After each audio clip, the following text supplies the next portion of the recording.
Bonsoir à tous, ravi de vous retrouver dans À votre avis. 7600 manifestants hier à Tours, ils étaient 8000 à Orléans selon la police, 2 fois plus selon les syndicats. Mobilisation massive en centre Val-de-Loire, c'était la fête du travail, un jour férié parmi 11 autres en France. Quel impact ont-ils sur notre économie? 11, c'est trop. Nos deux invités nous donnent leur avis, on les retrouve.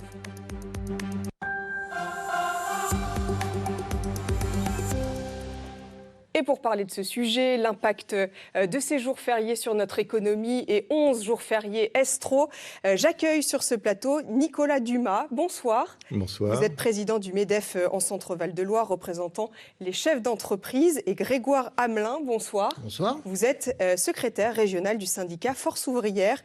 4 jours fériés en mai. Qu'est-ce qu'ils se disent en ce moment, les salariés? Ouf, on va souffler un peu? Alors pour certains, oui, ouf, on peut souffler un peu. C'est vrai que les jours fériés cette année sont un peu plus favorables, on peut dire, aux salariés, puisqu'ils enchaînent les week-ends de ce mois de mai. Ils peuvent profiter de pont. Ils peuvent profiter de pont pour ceux qui peuvent partir éventuellement. Et puis aussi, c'est l'occasion de se retrouver en famille, d'avoir un peu de temps libéré, de temps de loisirs, et de faire des choses qu'on n'a peut-être pas le temps de faire lors de la semaine de travail. Nicolas Dumas, une aubaine pour les salariés et les entreprises? Elles s'adaptent. Elles s'adaptent? Elles s'adaptent d'abord parce que ces jours fériés, ce sont des acquis. Culturellement, ils sont fortement ancrés. Donc, pourquoi s'y opposer?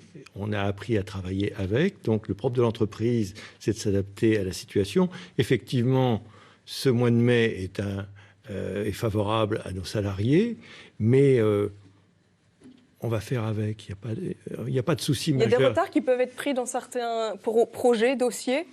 Alors, les retards sont présents depuis un certain temps parce qu'on peine à trouver du personnel, parce que l'économie fonctionne plutôt bien et qu'on est dans une situation de tension au niveau des personnels. Donc, effectivement, là, il y a quelques retards sur nos carnets de commandes et nos livraisons. Alors, avant d'aller plus loin, je voudrais vous donner quelques chiffres pour un contexte. Hier, dans nos 5 plus grandes villes, Orléans, Tours, Bourges, Châteauroux et Chartres, selon la police, les mobilisations du 1er mai ont réuni plus de 28 000 manifestants. C'était un jour férié. Il y en a 11 par an au total en France, des fêtes religieuses, laïques, des commémorations ou encore les fêtes nationales. Et cette année, 10 tombe un jour de semaine, 10 jours donc de travail en moins. Nicolas Dumas, 10, est-ce que c'est trop? À mon avis, non. Absolument pas. Ça fait partie, je le répète, ça fait partie des acquis. Il y a un heureux mélange de fêtes religieuses, de fêtes nationales, de fêtes guerrières aussi, entre le 8 mai. Mais il y a 8 ans, l'organisation patronale demandait 2 jours fériés de moins. C'était il y a 8 ans. C'était il y a 8 ans, disant que ça créerait un point de PIB supplémentaire, 100 000 emplois supplémentaires. C'est plus une revendication aujourd'hui au MEDEF? Non. Non, aujourd'hui, ce n'est plus une revendication. Qu'est-ce qui a changé? L'approche, le dialogue social, une autre vision de l'entreprise. Alors, je vous rappelle quand même que depuis 2020, il y a eu un événement majeur qui s'est appelé le Covid et qui a quand même sérieusement modifié la relation au travail. Ça a généré des accords sociaux sur le télétravail et maintenant on en est arrivé sur le partage de la valeur aussi. Donc, il y a quand même une évolution extrêmement... Plus d'équilibre vie professionnelle, vie personnelle. Ça devient plus important et intégré par les chefs d'entreprise. C'est ce que vous dites? Oui, c'est tout à fait ce que je dis. Aujourd'hui, il y a une autre approche, une autre compréhension. Et puis, c'est ce que je disais en préambule, nous avons beaucoup de travail dans nos entreprises. Nous avons besoin de nos salariés. Il est difficile de les trouver, de les fidéliser, de les séduire. Donc, il faut rendre nos entreprises extrêmement attractives pour qu'ils viennent travailler chez nous. Donc, il ne faut pas retirer des jours fériés. Grégoire Hamelin, 12 jours fériés en Italie, 12 en Allemagne selon les régions. Le record de jours fériés, c'est en Slovaquie. Oui. Il y en a 15. 11 finalement, c'est pas beaucoup? Non, c'est pas beaucoup. Et il faut se rappeler que sous l'Ancien Régime, il y en avait beaucoup plus. Il y a beaucoup plus de fêtes religieuses, donc globalement, on se Il y avait combien de jours fériés avant? J'en ai. Vous n'avez pas le J'ai chiffre? pas le chiffre précis, mais c'était bien supérieur. Là, les choses ont été fixées plutôt au 19e siècle et encore le dernier jour férié qui a été acquis, c'était sous François Mitterrand. Le gouvernement Raffarin en a supprimé un, le lundi de Pentecôte, qui reste quand même férié puisqu'il y a un fort attachement, les entreprises trouvent à s'organiser. Et il faut regarder les choses de manière macroéconomique. Il y a des entreprises, d'abord, il y a beaucoup de salariés qui continuent de travailler les jours fériés, comme il y en a beaucoup qui travaillent le dimanche. On ne sait pas, mais il y a près de 5 millions de personnes qui travaillent le dimanche actuellement en France. Donc ça reste quand même presque un quart de la population salariée travaille le dimanche, comme il y a beaucoup de salariés qui continuent à travailler les jours fériés. Donc il y a des secteurs d'activité qui en profitent et d'autres qui en profitent moins. Par exemple, la restauration en Touraine, pendant ces jours fériés, va profiter de l'afflux du tourisme. En revanche, pour les grandes métropoles, ils vont un peu compter leur repas, alors que de l'autre côté, y compris sur les activités par exemple de garage, eh bien, ils vont peut-être vendre un peu moins de voitures, mais ils auront un peu plus de dépannage. Donc, vous voyez, il faut regarder les choses de manière sur le plan macroéconomique, et bon an, mal an, on arrive à équilibrer parce que le temps de travail est aujourd'hui lissé sur l'année, et donc les entreprises et les salariés s'adaptent. Au Danemark, la Première ministre veut retirer un jour férié dans le pays. Il y a eu des mobilisations massives en février, si c'est le cas en France. Vous appelez à la manifestation, vous aussi? Je crois que c'est même pas dans les... Évidemment. C'est pas dans les rouages. Non, c'est pas dans les rouages. Je crois qu'on sort d'un dossier, on est encore dans un dossier compliqué. Un peu compliqué. Je pense pas que ça soit dans l'optique du gouvernement de supprimer un jour férié. Qui correspondent encore une fois à ce qu'est la réalité du dialogue social dans le pays, puis la réalité de ce qu'est l'histoire sociale du pays. Donc il ne faut pas trop y toucher avec des pincettes. Nicolas Dumas, c'est quoi l'impact sur l'économie française, ces jours fériés? C'est pas très important. Pas très important? Non. Il y avait une étude de l'INSEE qui disait en 2019 5 milliards d'euros en France. C'est ouais. Un point de PIB. C'était pour 4 jours fériés en mai. Oui, mais c'est quand même important. Nous, c'est pas notre vision. Alors, si vous aimez mieux, je rejoins mon contradicteur. Il faut voir ça d'une manière macroéconomique. C'est pas parce qu'il y a un certain nombre d'individus qui ne vont pas travailler parce que c'est un jour férié. À côté de ça, la partie touristique fonctionne énormément, et ça a un impact très important dans notre économie. Je vous rappelle que l'industrie a quand même baissé. La désindustrialisation est quand même pas un vain mot. Donc aujourd'hui, l'industrie représente 9% du PIB. C'est ridicule. En revanche, le tourisme, le service sont plus importants. On va le voir justement dans ce reportage, le mois de mai, une aubaine pour les salariés, pas toujours pour les employeurs. Selon une dernière étude de l'INSEE, le chiffre d'affaires des entreprises baisserait de 2-3% en mai lorsqu'il y a 4 jours fériés. Les équipes de France 3 en Corse avaient recueilli des témoignages de chefs d'entreprise impactés par la fermeture de leur commerce. C'était en 2019. Lionel Luciani et Quentin César. Dernier coup de peigne jusqu'à vendredi. Demain, cette coiffeuse fermera son salon comme à chaque jour férié. Un de plus ce mois-ci, et cela se ressent dans les comptes. Sur 3 fériés dans le mois, ça fait quand même beaucoup.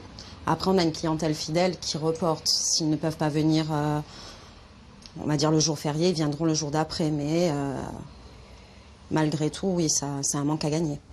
Qui dit jour férié dit pont. Pourtant, dans cette franchise de réparation de mobiles, il n'y en aura pas.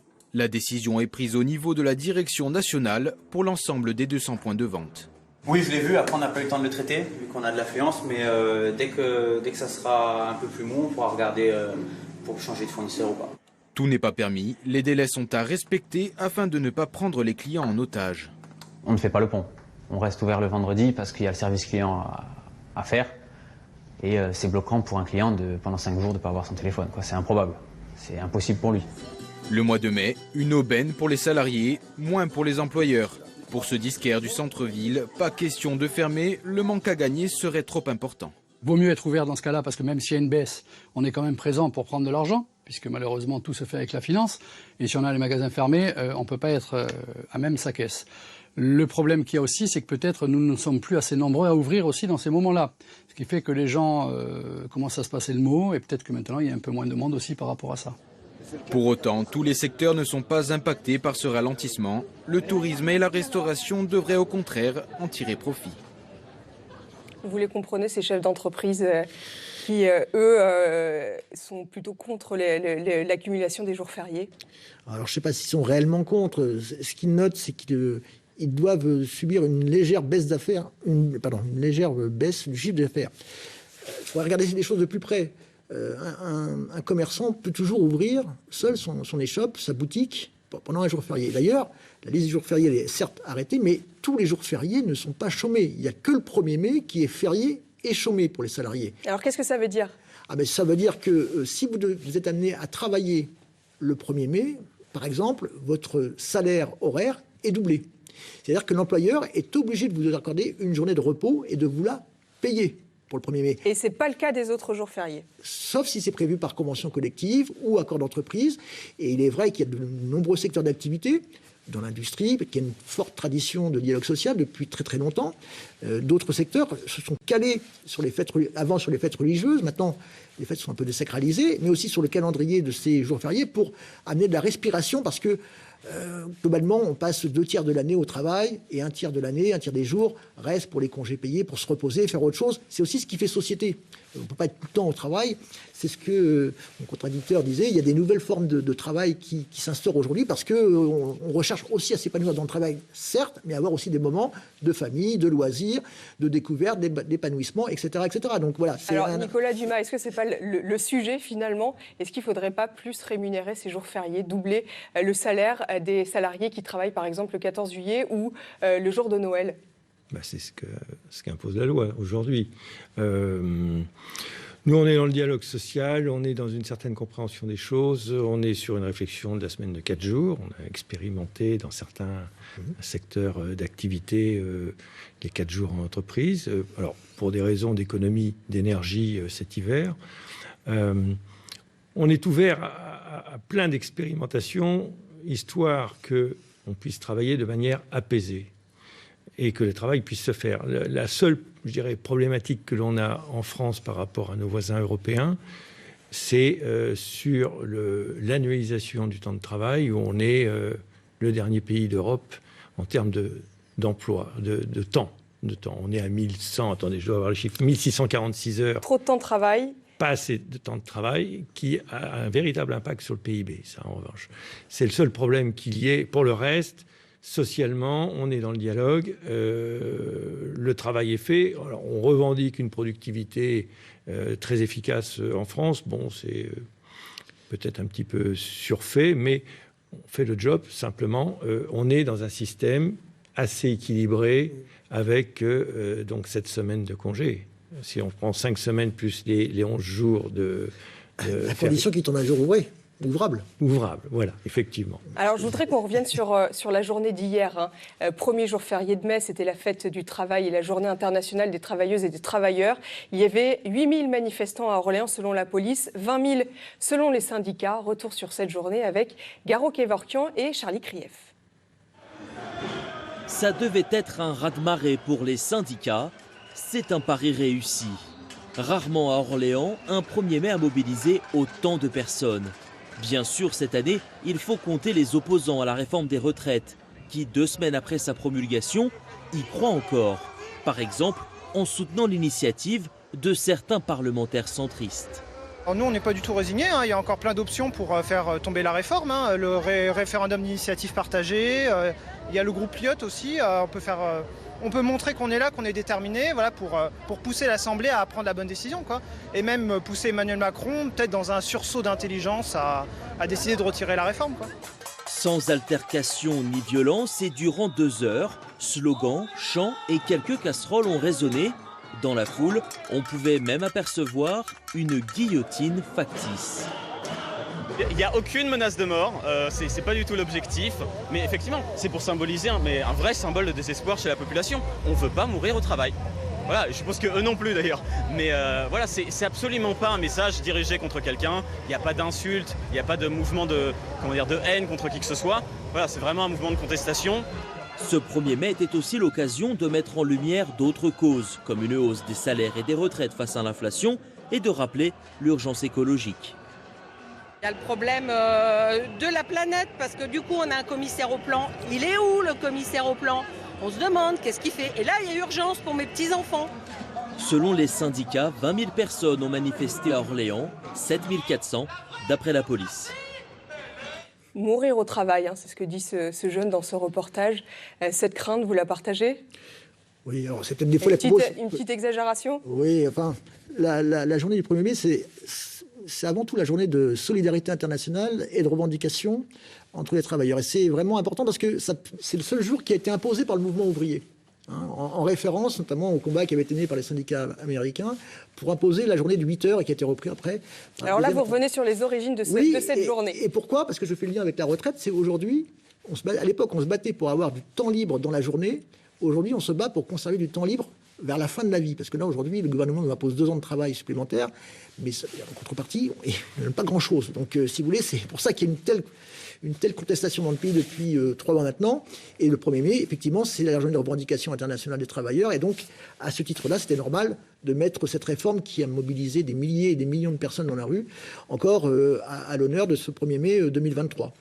Du côté du patronat, c'est une journée où on écoute les revendications dans la rue des salariés. C'est important aussi pour vous ? Bien sûr, c'est un bon indicateur, c'est de voir ce qui se passe et comment ça se passe. Nous, notre analyse de la journée du 1er mai, c'est il y a un amalgame important, anxiogène, à savoir l'inflation, le problème des retraites, les jeunes trouver leur place dans l'entreprise, et l'éco-anxiété, ce qu'on appelle l'éco-anxiété, c'est-à-dire les petits-enfants, qu'est-ce que c'est ? Bon. Donc tout cela fait un amalgame qui peut être extrêmement explosif. Donc on est très attentif à ce qui se passe. Vous parliez vous voulez réagir ? Oui, c'est vrai qu'il y a un vrai problème. Aujourd'hui, il y a un vrai problème de pouvoir d'achat, de salaire dans le pays. Et c'est vrai que c'est l'un des sujets derrière la réforme des retraites, qui a été imposée par le prisme du programme de stabilité qui a été voté qui a été adopté par le gouvernement, se cache la répartition des richesses. On voit bien aujourd'hui que dans nos grandes métropoles comme Tours et Orléans, avec 2 000 € par mois, les salariés en vivent moins bien qu'avant.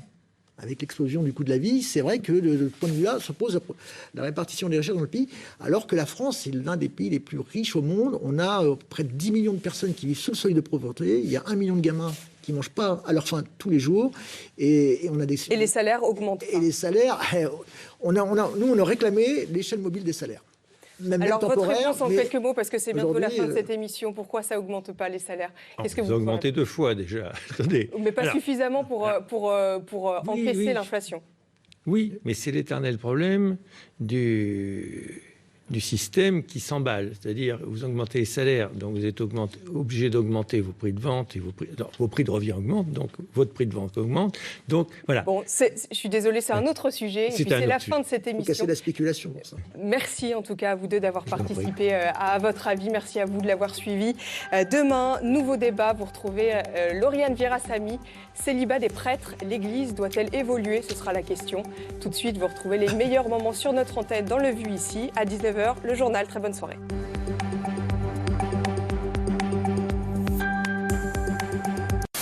Je suis très heureuse de vous retrouver pour cette reprise de Vous êtes formidables.